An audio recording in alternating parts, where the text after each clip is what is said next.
많은 분들이 최근에 대통령 국정 지지율이 꽤 되는데 어쨌든 이 시기에 한 60% 전후하니까 괜찮은 겁니다. 근데 그 이유를 보면 뭘 제일 잘하네요? 이렇게 물어보면 외교라고 이야기합니다. 그 놀랍죠. 대통령은 외교 전문가라고 생각했던 분이 별로 없지 않습니까? 유학파도 아니지 않습니까? 근데 어떻게 실제 외교를 잘하네? 근데 저는 잘할 거라고 봤습니다. 왜? 대표 시절에 봤거든요. 준비하는 것을. 어떻게? 국내에 있는 대사들을 매주 불러서 토론하는 걸 봤습니다. 야당 대표들이 통상 그렇게 잘 안 합니다. 뭐 잘하면 미국 대사, 중국 대사, 일본 대사 정도 만나는데 나머지 대사들을 쭉 만나서 제가 그때 준비하는구나 이렇게 생각했어요. 그 준비들이 드러나고 있는 겁니다. 프로페셔널한 외교관들이 다 제가 이번에 벤스 부통령을 만났는데 정상급 회담에서만 해결될 수 있는 것들이 있다.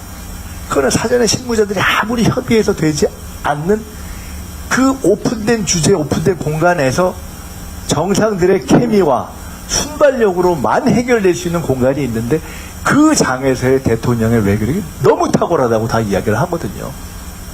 어쨌든 그것이 우리로서는 감사한 일이고 이 어려운 시기 6개월에 제일 어려운 난제들 사실 미국, 중국, 일본 제일 까다로운 파트너들과의 문제를 기본은 풀어낸 거 아닙니까?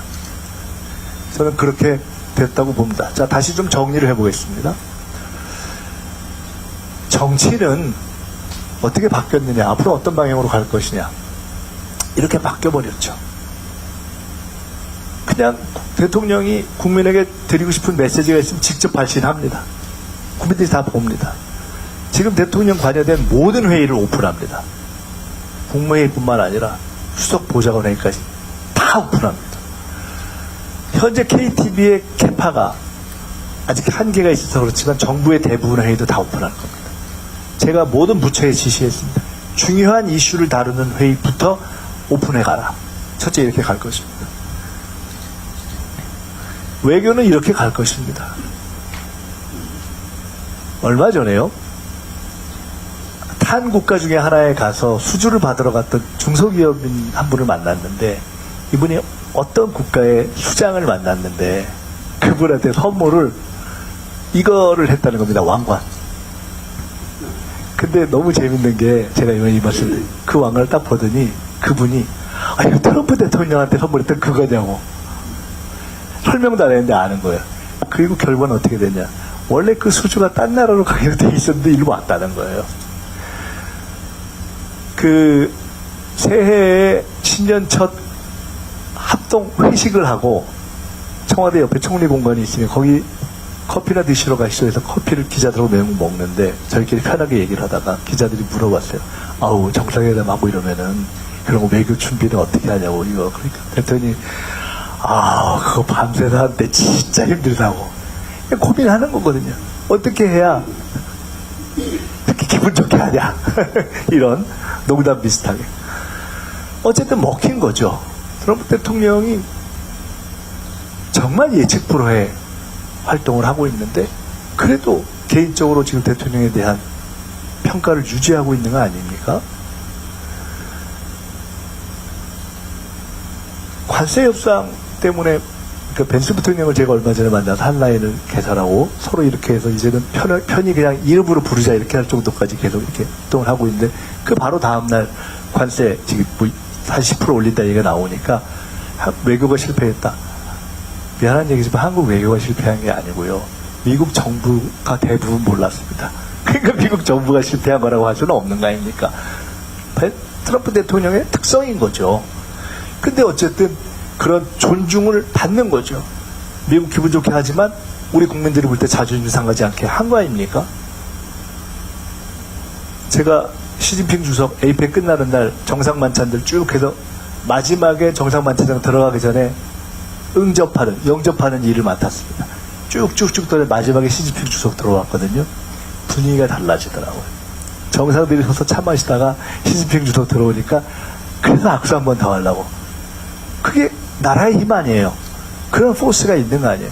근데 시진핑 주석하고 세계 최초로 셀카도 찍고 그 셀카 하나를 6억? 하루에 6억 받다는 거 아닙니까? 어쨌든 그걸 만들어낸 거 아니겠습니까? 존중하는 분위기를 만들어낸 것이죠. 타카이치 총리 만만치 않다고 저희가 예상했지 않습니까? 하지만 적어도 한국과 더 갈등 관계로 가면 안 된다는 정도는 신경 쓰고 있다 하는 모습이 만들어진 거 아닙니까? 제가 비교적 미국에서도 공부해보고 중국에서도 공부해보고 일본에도 좀 친구들이 있는 편입니다. 제가 총리로 임명받은 날, 임명장 받기 직전에, 임명장 받자마자 티타임 할 때였구나. 일본에 있는 친구한테 전화 왔어요. 옛날에 그 고노 전 외상, 고노 요헤이 외상이라고 우리 그 위안부 문제 사고했던 그 아들 고노타로, 거기도 외상이었습니다. 외무장관을 대대로 했습니다.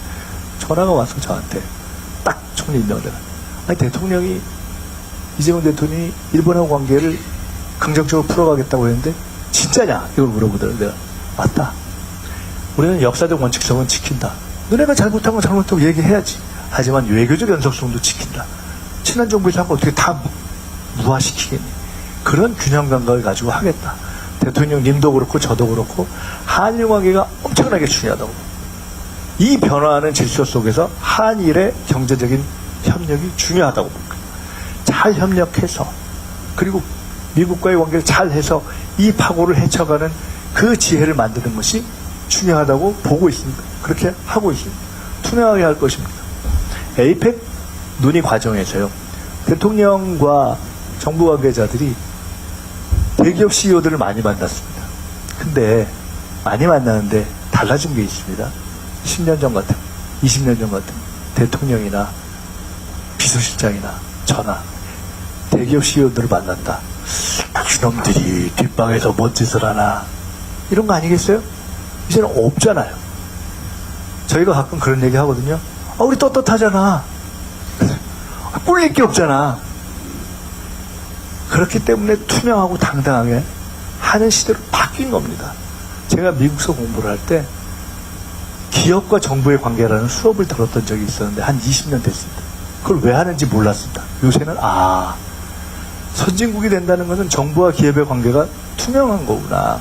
그걸 어떻게 만들어가느냐가 제일 중요한 문제구나 하는 걸 요새 그 생각이 들더라고요. 정부와 기업의 관계, 정부와 대기업의 관계, 정부와 중소기업의 관계는 이제는 그냥 부탁하는 관계 또는 거래하는 관계가 아니라 투명하게 내놓고 윈윈의 해법을 찾아내는 그러한 관계로 변하고 지속적으로 대화하는 관계로 변했다. 이 정부서부터 완전히 변할 것이다. 이렇게 저는 말씀을 드리고 싶고,